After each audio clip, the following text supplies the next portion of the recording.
This is goodness, what a great turnout. And I'm happy to see that there are dads in the room as well as moms.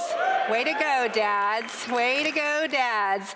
So a little about me. I am a mother to 5 children, 4 who we received through the miracle of biological birth, and 1 through the miracle of semi-adoption of an adult child, who we are thrilled to have in our family. My husband, Jeff, and I have been married for 30 years, and so our kids are now all between the age of 27 and 23. We had 4 kids in 4 years. Let it hit you for just a moment. And so I do like to say, anytime that I talk about parenting issues, first of all, anything that I'm going to say will be the product of an enormously just beautiful partnership with my husband, Jeff.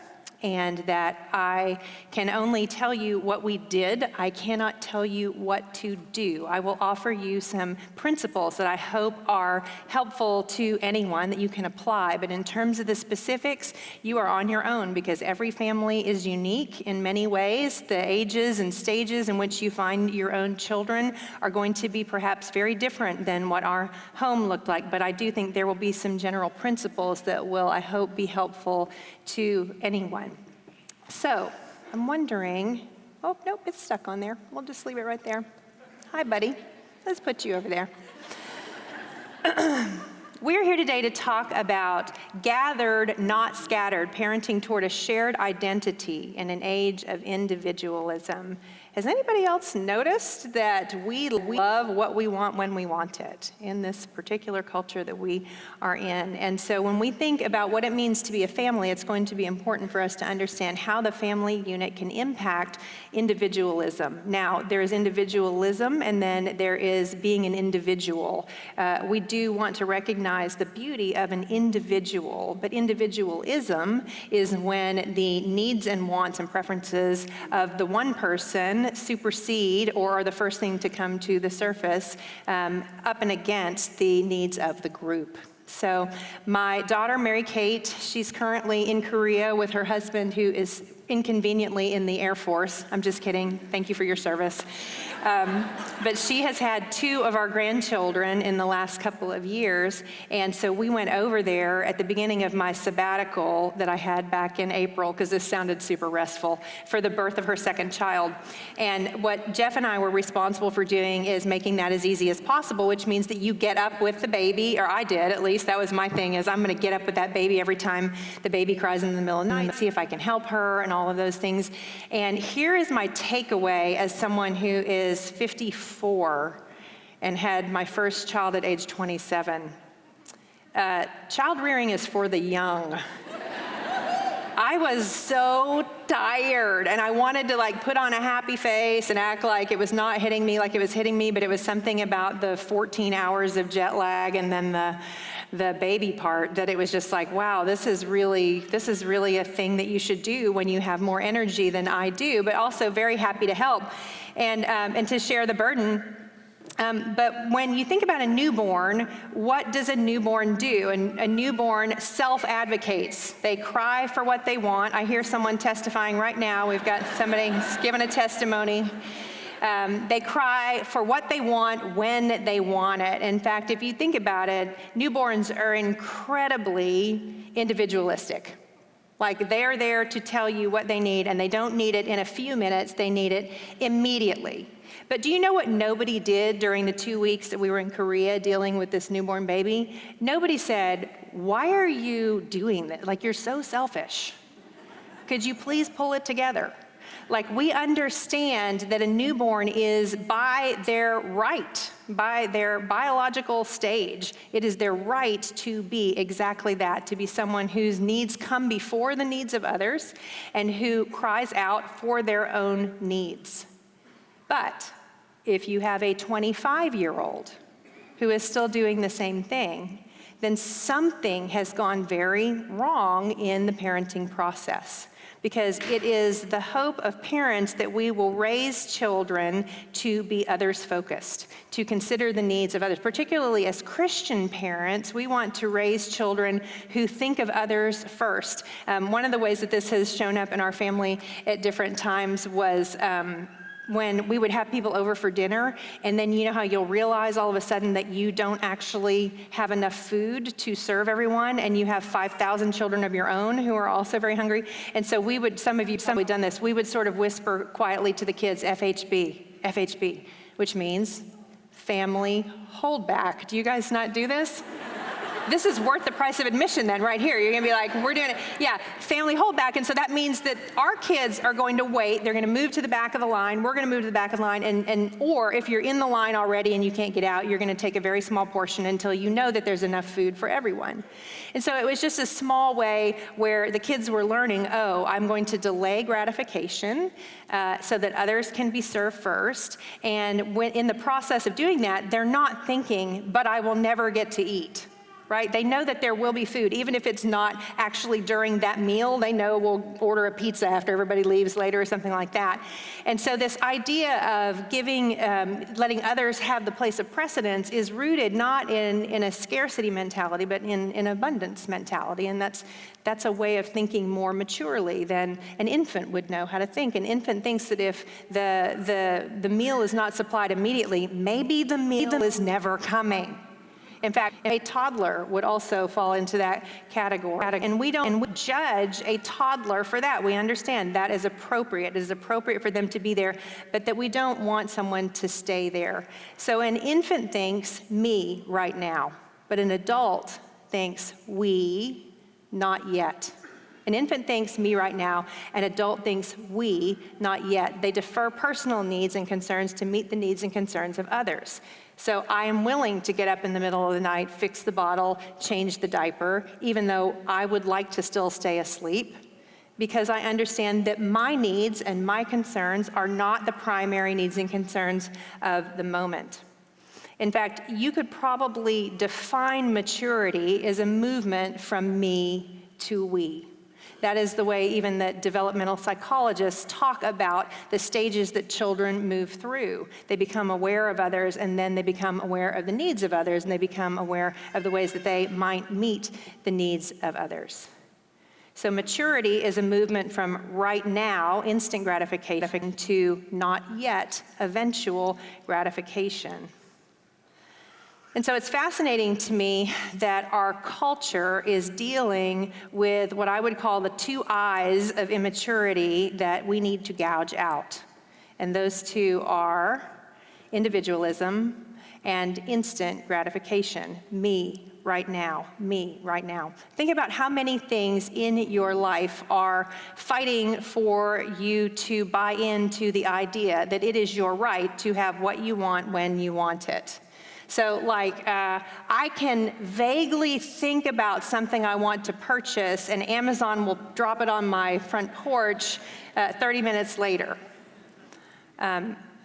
If you're waiting for a website to load and it takes longer than 10 seconds, you get irritated and you move on to some 10 seconds. You're like, that's an eternity. Why would I wait 10 seconds? And in fact, our attention spans have dropped to 7 seconds now, which is officially 1 second shorter than a goldfish. Good job, guys. It's going great. And so when you think about the way that our culture even thinks about waiting, for example, waiting is viewed in our culture as an enemy to eliminate instead of as a virtue to cultivate. And so as a parent, what you will find is all of the other parents around you who aren't concerned about training a child in the virtue of waiting will find ways to medicate the wait for a child. They will find ways to distract a child. They will find ways to entertain a child. And it's not that we can't ever fill waiting times with distractions and entertainment, but if a child never has to actually learn to wait, then what happens when life hands them a circumstance that will defy any expectation of when they want it to come to an end? And so we're in a culture that is telling us waiting is an enemy to eliminate, not a virtue to cultivate. And with individualism, I mean, if someone grows to adulthood and they're still focused on themselves above others, well, we have a word for that. Because what's natural in an infant is appalling in an adult. Mature adulthood is placing the needs of others before my own and delaying gratification because I know eventually it will come. An adult who demands what he wants when he wants it is at best a spectacle, and at worst, a narcissist. Not only that, that kind of an adult is a costly presence in any community. There is a communal harm that we suffer when someone does not understand placing the other's needs above theirs. And so though physically an adult, he's emotionally an infant. He has not learned to put away childish things, as the Bible would say. He's somehow managed to grow from a baby to an adult without shedding the childish habits of instant gratification and individualism. So we do not want to have children who grow to adulthood thinking of me right now. We want to have children who grow to adulthood thinking of others. And here's one of the biggest problems with individualism. You may rise alone, right? But you will also fall alone when life does not go the way that you are hoping that it will. And so I want to propose that we think about the family as a collectivist space in which a child can ask the question, who am I? And receive an answer that has some shock absorbers to it. Because I don't know if you have noticed, but in our culture, children and adults are asking the question, who am I? And they are being given only the alternative to answer it in an individualistic way. In other words, they are to take counsel with themselves and come up with an answer. And so as parents who are raising children, I want you to consider how the family can help a child to have a better answer to the question, who am I, than an answer that they come up with on their own or that they come up with in a group that is outside of your home. So let's think for a second about the goal of raising children in a Christian family, and it would be that in chorus, this is one goal, in chorus, the family answers the identity question together. There is a group that can say to you, this is who you are. And what we would like is for the opinion of the family to be stickier than the opinion of the peer or the peer group that our children are going to be in. Because we need to know that in the absence of a gathered family, of a family that is forming this identity around a child, imposter gathered groups or interloper gathered groups are going to step in.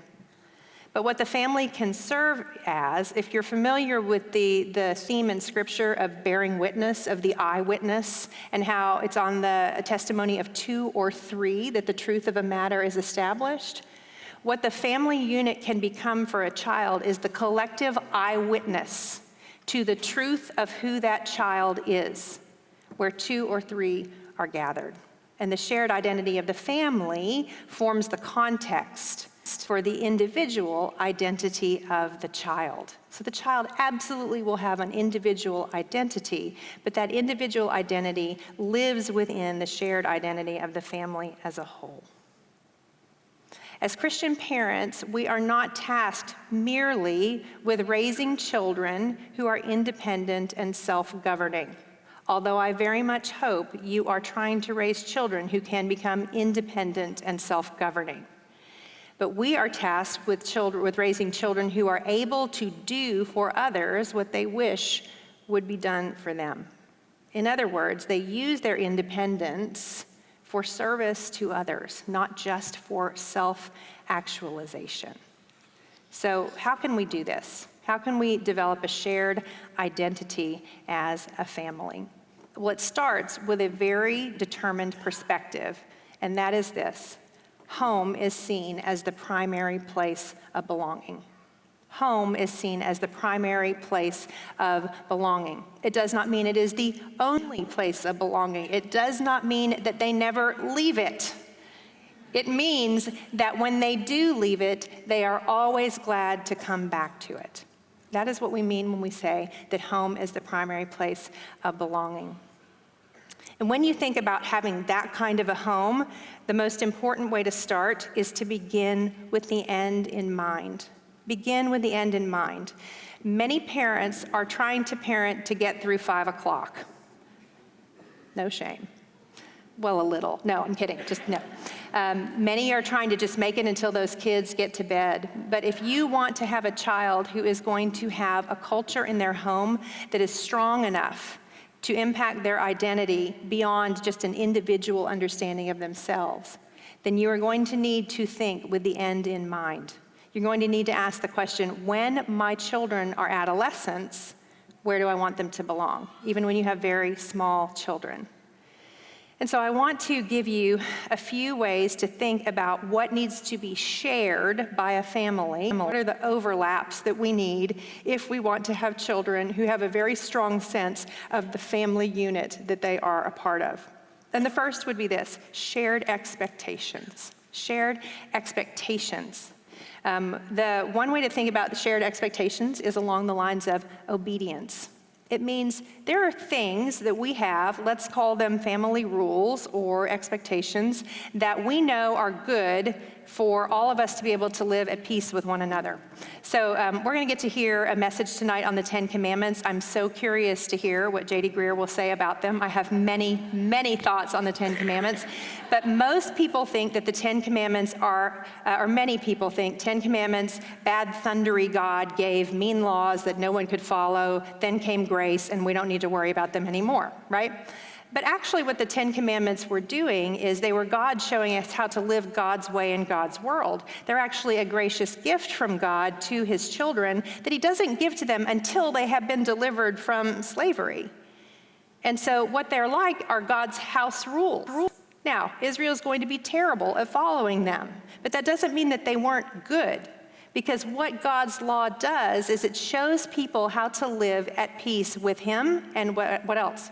With one another, right? And so think of it this way. If you lived on a desert island, there would not need to be a speed limit for you if you're the only person living on the desert island.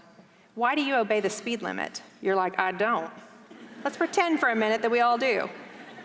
Why do we have speed limits? Is it just so that you, the driver of your vehicle, can reach your destination safely? No, it's so that all of us can be safe together on the roads in the community in which we live. And so laws or rules are by their very nature communal. They help us to live with one another. So if you're a parent who leans more toward the grace side of things and not toward the law side of things, then perk up your ears, because you will want to have a peaceful and ordered home that is shaped by shared expectations for behavior. And if you're a person who makes rules for your rules, like me, then you're going to need to remember that grace matters a whole lot in this conversation. So you can self-diagnose on that, and then if you're married, think about your spouse. Which one is that person? Because if both of you are rulesy, Lord help those kiddos. And if one of you is the grace person and one of you is the rules person, then you probably have a nice mix, and you need to honor each other's strengths and also help each other in your areas of weakness. But shared expectations will be a very important element of what helps you develop a family identity. You're going to want to balance law and grace, and expectations should be clear, age-appropriate, and achievable. They should be clear, age-appropriate, and achievable. When we give a disciplinary consequence for an infraction that we did not make clear up front, we fail our children.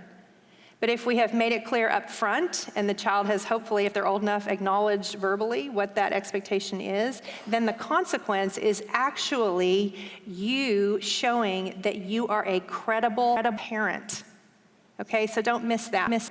We're told to be people of our word in the scriptures. Let your yes be yes and your no be no. And so it is both in rewarding a child for good behavior and in following through for bad behavior that we show our child, you can trust me. I'm a parent of my word. And that will be part of the shared identity of your family, that we are people who do what we say we will do. So you have to follow through and only set an expectation that you plan to enforce. Don't just randomly say, oh, don't do that, and then not follow through on it because you've told your child, I didn't really mean it, and then guess what the child's going to do? That 1 million times. Which brings me to another point related to obedience. We dramatically underestimate the resolve of a child not to follow a rule. How many people right now are living Groundhog Day in their home? Right.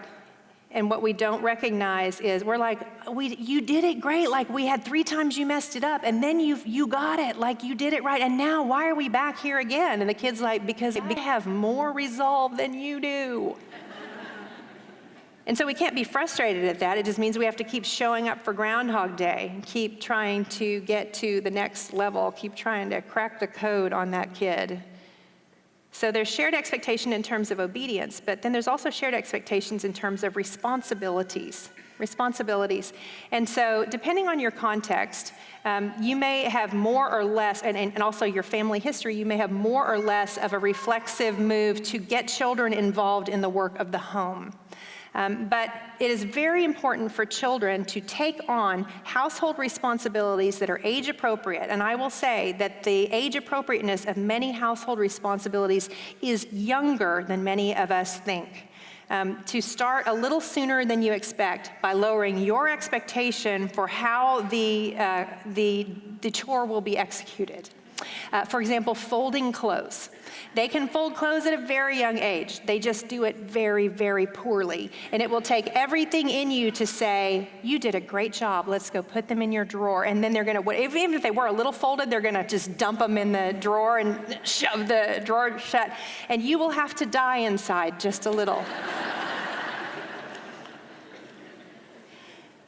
But what is hard for you to watch when a child is 3 becomes a genuine source of contribution to the family as the child grows older. I remember so distinctly just absolutely needing Jeff to do his laundry and everybody else to do their own, right? Because it was just too much laundry. And so Jeff was cool about it. He didn't make he was no trouble. He actually folds clothes better than I do. And the kids, it took a little while longer for everyone to get the hang of it. But once everybody was up and humming on how to do laundry, there was a genuine lift to the requirements of running the house. And so I think what we can sometimes think is we need to train our children to do things so that they can grow. Do you hear the individualism of it? It's like so that they can feel important or like they have a skill. But it's not just that they can feel important. They need to understand that they have contributed to something bigger than themselves. Because I knew we were starting to make progress on the laundry scene when one of the children did the other child's laundry because they knew that that child was having a busy week. Do you hear it? Do you hear how it was shifting? It was moving from just, I'm gonna manage my stuff to, we're all in this together and I'm looking to see who has a need that needs to be met. So we have shared expectations in a family with a strong family identity around obedience and around responsibilities. Responsibilities should be real. They should actually contribute, and a child should be told many times, you made things better for all of us because you did your part. Another funny thing, my kids were, since they were so close in age, when they were old enough to be left alone, they were too close in age for one person to be in charge. And so I would hand them out a little note and they had to check off whether they had managed all of their own things. Like I brushed my teeth, I got my homework done, I this and I that. And I did allow them to turn it over and on the back write one grievance that they needed to state about the other children. But then we would say, hey, when you manage your stuff and you get yourself into bed at night, what you've done is helped all of us. You've helped all of us to live together. So absolutely, you develop the skill, but the skill is not just for your benefit, it benefits all of us. Okay, so second, another thing to help with a shared family identity is shared language. Shared language. In your home, so most parents I meet are concerned about having big conversations, right? So they're thinking, I gotta talk about sex and I gotta talk about faith. And I'm gonna have a sit down and we're just gonna knock those out at some point. I don't know when it's gonna happen. I hope I can anticipate it. I might have to schedule it if it feels like I've waited too long. And so I would like to urge you toward thinking of your home as a place where you have a climate of conversation. That means that instead of having big conversations, although you will have some big conversations, you are having 1,000 small conversations about big things all of the time, big and small things.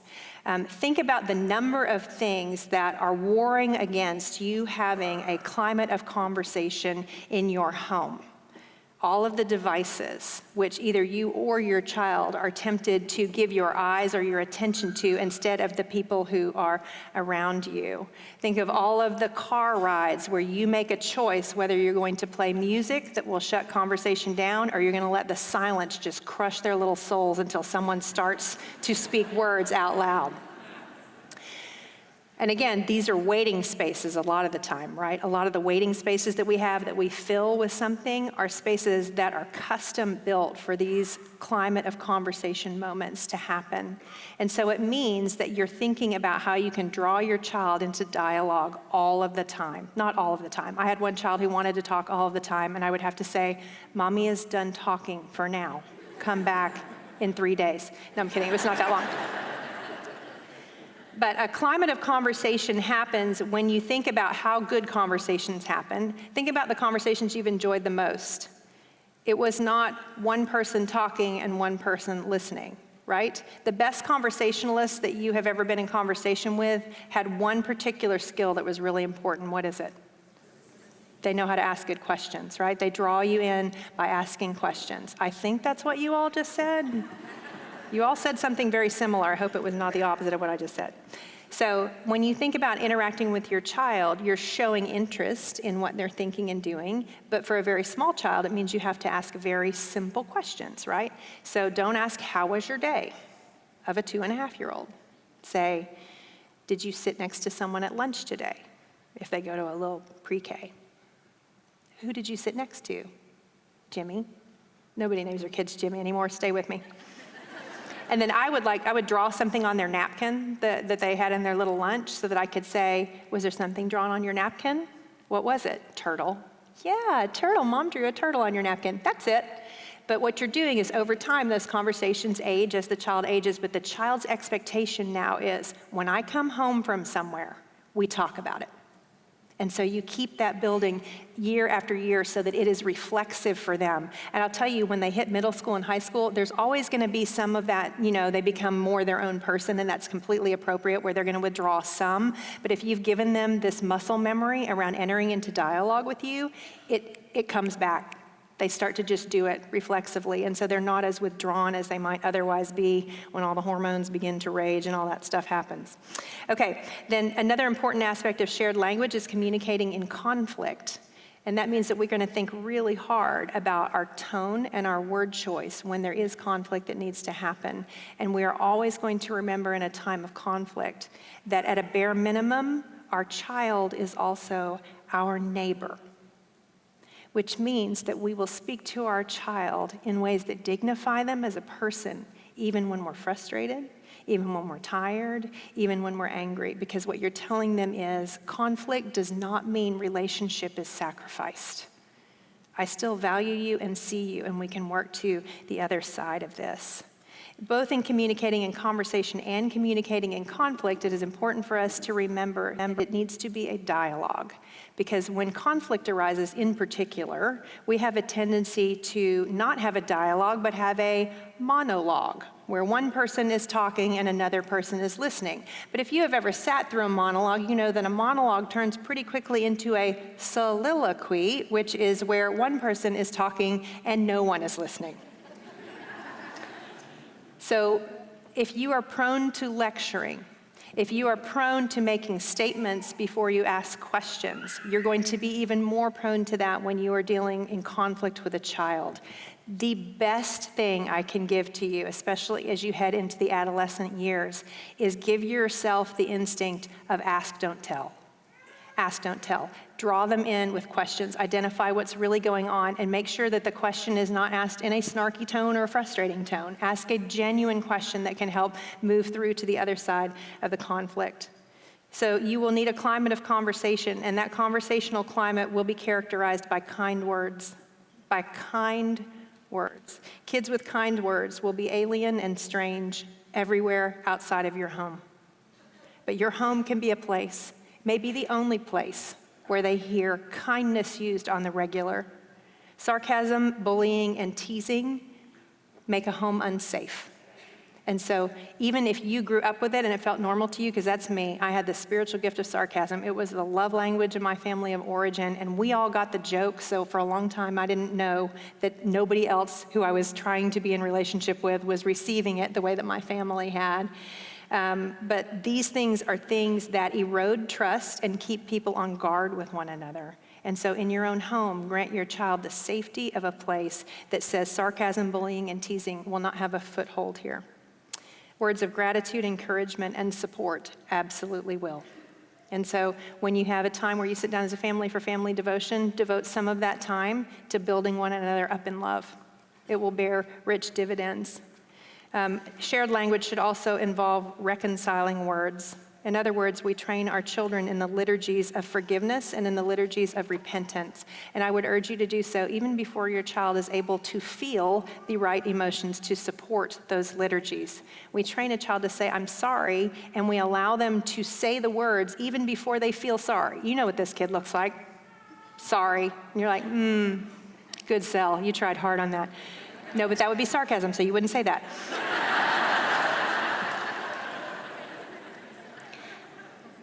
But what are we looking for? We're looking to give them a framework that as they mature into the feelings, they already have the right words. We do things before we feel them. Why? Because it's good for the community if we do. You don't like to obey the speed limit when you're late, but you know that you should because it's good for others. And the same is true with these speech liturgies that we can give our children. We also want to give our children slow words. James 1:19, we should be slow to speak. We want to give our children the training to know that the first person to speak isn't always the one who says the most important or the most helpful thing. Proverbs 17:28, which should probably be my life verse, says, even a fool is thought wise if he keeps silent, and discerning if he holds his tongue. If I could count the number of times where I didn't say anything because I wasn't sure what to say, and someone came up and told me they thought I would just been profound in the way that I sat there and thought deeply, and I'm thinking, well, no, I just couldn't figure out what the right thing to say was. Proverbs 10:19, when words are many, sin is not absent, but he who holds his tongue is wise. And so we want to invite them into dialogue, but we also want them, by modeling, to see that it is okay to say, I don't know the answer to that, or I'm not sure how we need to handle this right now. Let's just set it down for a little while and come back to it when we're more able to have a good conversation. Of course, we also want to give children in our homes eternal words. We want them to be given the Bible, and we want them to be comfortable with it. We want to help them to memorize the Scripture. Lifeway did a study on the top 5 reasons that kids don't leave the church when they go into adulthood. The number one reason was because they were taught to read their Bibles. The number one reason. Colossians 3:16 says, let the word of Christ dwell in you richly as you teach and admonish one another with all wisdom. Our homes can be characterized by the word of Christ dwelling in them richly. In addition to shared expectations and shared language, a home with a strong family identity will have shared affection. In other words, they will prefer to spend time with each other. I'm going to talk about the time issue more in just a second, but they think of family as their favorite people. Now, many of you grew up with, let's just see, I told you, was that in here that I told you that my brothers pinned me down and dangled spit over my, yeah, okay, so you got it. Did anybody else in here have does somebody, yeah, good. Anybody else have sibling rivalry in their home where it was a competition instead of a collaboration kind of a setting? I think it's important for us to understand what happened in Genesis chapter 3 at the fall, because what we saw were image bearers who were built for collaboration and cooperation become in competition with one another. And so an important way to think about how you want your family to be is to ask, what should it have been like in Eden? What will it be like in the New Jerusalem? And we were built for collaboration and cooperation. We were built for mutual edification. And so when you start to see rivalry come up in your home, you can say, oh, we're living in Genesis 3. How can we get back to Genesis 1? And the impulse that we will have is when there's conflict between children is to what? Separate them, right? You guys need to go to a corner and pull it together. And that might be the immediate solution, but if what they wanted in the first place through that rivalry expression was to not be around each other, you just rewarded them with exactly what they wanted. And so look for ways to have them have a shared task that they have to work toward together when those kinds of frictions arise. Not only that, but we would tell our children, if you can't be loving to the people who are your closest friends, then you won't be spending time with any of the friends who you're not related to. And we told them, you guys are best friends. They're old enough now for me to be able to report that it worked, even on the days when we weren't sure that it would. You guys are each other's best friends. Jeff, one of my favorite parenting moments was when we were sitting at dinner and he said to the kids, he goes, hey, do you guys know who my best friend was in second grade? And the kids are like, no. And he goes, yeah, neither do I. I have no idea where that kid is now. Do you know who I do know where they are? My sister Emmy, Aunt Emmy. She was my best friend growing up. She's still my best friend. You know who your best friends are? These people right here. There should be shared affection within the family. We should be thinking of ways to cultivate our deepest and most beautiful affection for the one another's that are underneath the roof with us.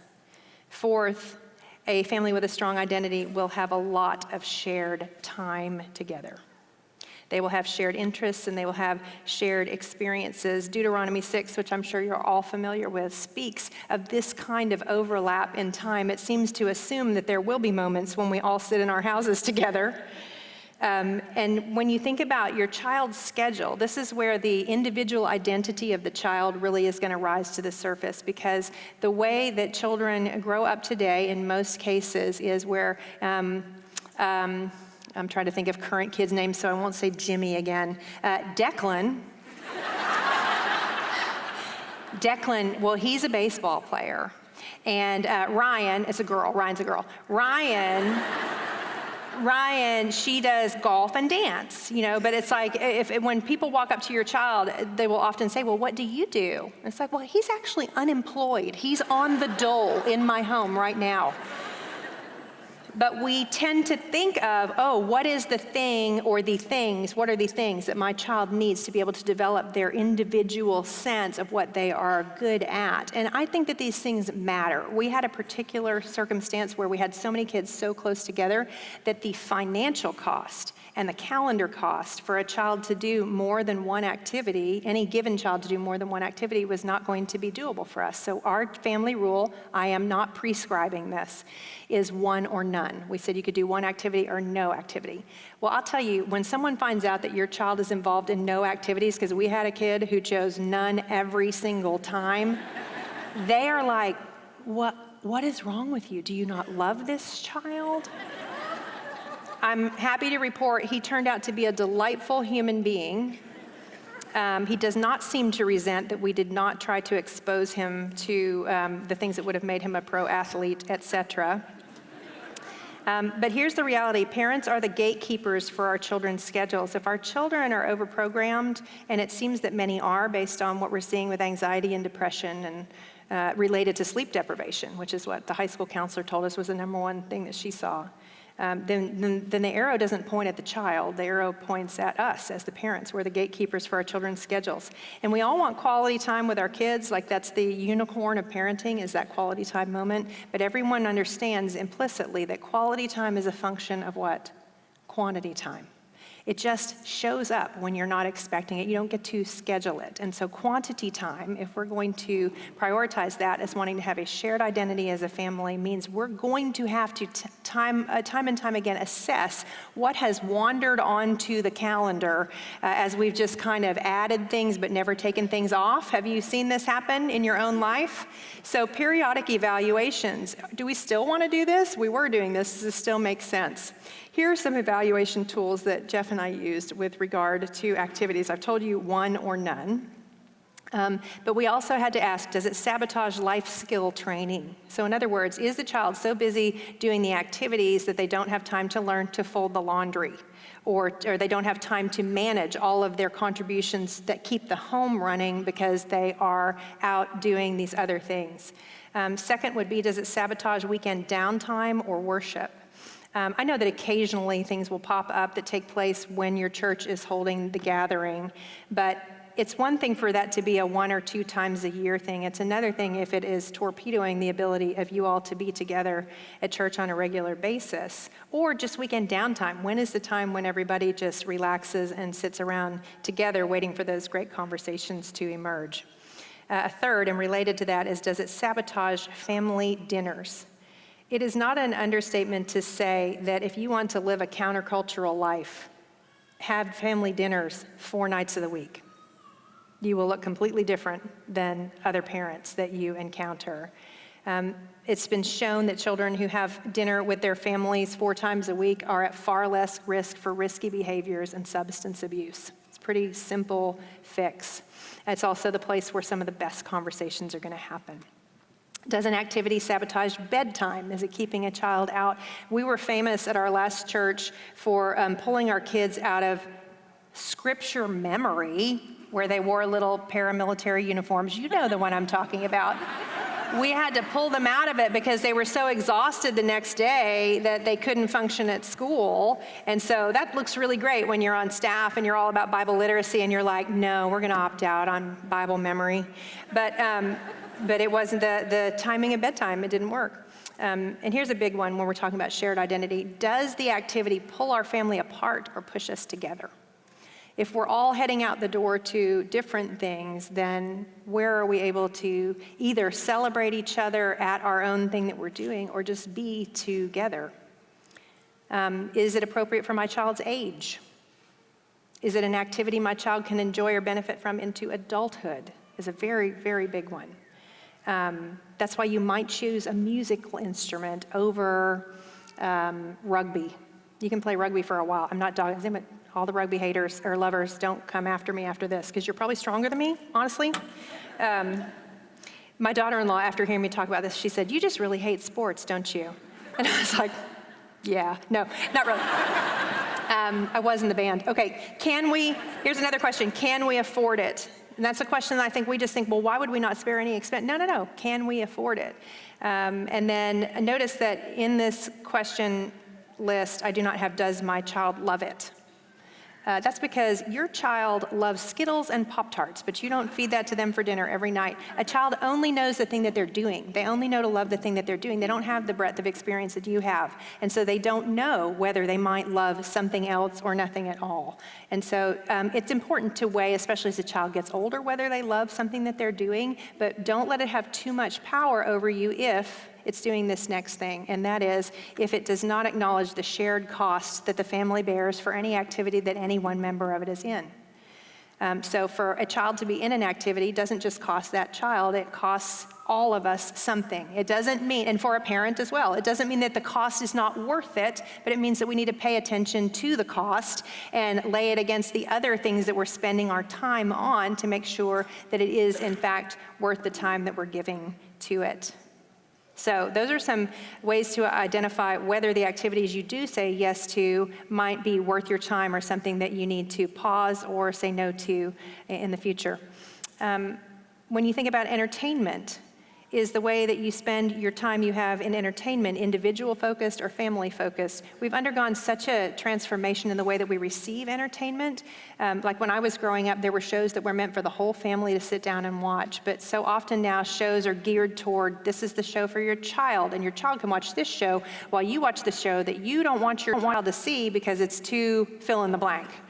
And so thinking of ways that when you're having entertainment spaces, they are ways for you to overlap the experience instead of each experience something on your own sitting right next to one another. One of the things that I did with our kids was when we were in the car driving out we had a 10-hour drive out to Santa Fe, New Mexico to see grandparents. And one year I printed out all of the scriptures that are found in Handel's Messiah, but not in the right order. And then I made them listen to the entire thing on the way out. And they had to number them in the order that they were being heard. And if they got it right, then we stopped at a place that you only got to go on your birthday because it's so blessed expensive. And that is the Lord's Chicken. We won't mention it aloud purposes. And so everybody got to have that on the way out too, and now guess what? They all love Handel's Messiah. Winner, winner, chicken dinner. But it was a way to have a shared moment in the car instead of each of us only doing our own thing. How about church? Is your church even structured so that it is something you can do together, or are you all always off in separate spaces? How much you find ways to have overlap? Jeff always took the kids in to serve with him in children's ministry for another place of overlap. Just keep in mind when you're thinking about activities, parenting is not a competitive sport. Parenting peer pressure is a real thing that will influence your decision whether you say yes or no to an activity for your child. Your friends don't dictate your time choices for your kids. Not only that, but we can have surrogate FOMO where we're like, oh, I would have really liked to do that. And we're sort of self-actualizing through the child. So just be aware that all of these factors can be at play. And then not only is parenting not a competitive sport, it is also not a popularity contest. Can I get a witness? And that just means that just as your friends or your peers don't dictate the way you choose activities, neither do your children. Neither do your children. You're responsible for making sure that that child's schedule leaves room not just for them to master a skill, but to be a good citizen. And that starts at home. So I think about the verse that is written, that's inscribed in my wedding ring and in Jeff's wedding ring. Maybe some of you have the same one. Psalm 34:3. Glorify the Lord with me. Let us exalt his name together. That is what we have hoped would be the case in our home, which brings me to my fifth and final thing that we hope that our children will share, and that is shared faith. Shared faith. We want to glorify the Lord with these children. And this is where it will become very important when a child is asking the question, who am I? And we're trying to formulate a way for them to understand the answer to that question in the context of the family. Too often, Christian parents are focused on making converts. But the Great Commission call on a parent is not to make converts, but to make what? Disciples. And if you understand that, it means that you will have conversations about faith in a different order than you will if you are looking for a profession of faith. If you're looking for a profession of faith, you will begin theological conversations with the doctrine of sin. All of us are born sinners, right? But if you are building a disciple, then you will begin where the Bible begins, with the doctrine of God. Who is God? Because if you know what the next doctrine is, it answers the question that we've been dealing with all along. Who am I? And the knowledge of God and the knowledge of self always go hand in hand. And so when we have shared faith conversations in the home, we will spend a great deal of time pointing children to who made them and to how, if that's who made you, do you understand how precious you are? But not only that, do you understand you're not your own? You're a part of something bigger than you. You belong to God. And do you know who else you belong to? Us. This family right here. You belong to us. God gave you to us. Who are you? Well, you're a child of God. You're a part of this family. You're one of us, and we've got your back, and we're cheering for you, and we need your gifts and your contributions to be who we are. And then when those questions of who am I come up, you have a child who has shock absorbers, who actually already has some built-in answers that they've heard over and over and over again in a place where they understand what's expected of them, where they understand what kind of language makes a home safe and a place of edification, where they understand that the people who they share a roof with are the people who are their favorite people, where they understand that the time that we have is precious and we're going to look for ways to have it with one another if at all possible, where they can think of 1,000 things that they've done with you, moments they've had, not just of conversation with each other, but also moments of transcendence, moments where the whole family has had to stop and say, God did that. My kids call these nature moments. It's because I called them nature moments. I'm famous for turning off whatever was on the car, radio or whatever, and saying, look over there, nature moment, look out the window. I dragged them all to the edge of the Grand Canyon so they could watch me sob. Because they need to see that. Do you hear it? Like, we can do all these things I just talked about. But the real place that a child is going to know who they are is by looking to a parent who knows who they are. Glorify the Lord with me. That is your invitation to this child. I see transcendence. I know my place in this world. I want you to have that. So my prayer for all of you is that your homes would be places of safety, love, affirmation, exhortation, and places where the name of God and the person of God is exalted so that those children will know beyond a doubt, I am his and I'm theirs. And so who I am can be formed in light of that. Let's pray. Heavenly Father, I thank you for all of the earnest parents in this room, seats full of them. I thank you for parents who know what they don't know and who are doing their best day in and day out. I pray that for each of these parents, they would have a view for the long term and that they would take steps now, whatever age their child is, for the long haul. No parenting toward 5 o'clock, but parenting toward a child who grows from someone who is an individual to someone who understands the needs of others supersede individualism that's only appropriate for an infant. Father, we live in a society that has determined to infantilize us into adulthood by telling us that individualism and instant gratification are exactly what we need. But I pray for this room, for these parents, that they would raise children with a bigger and more beautiful vision. It's your vision, Lord, that we would love the Lord our God with all our heart, and that we would love our neighbor, particularly the neighbor who shares a roof with us. We would love our neighbor as we love ourselves. We ask these things in Jesus' name. Amen.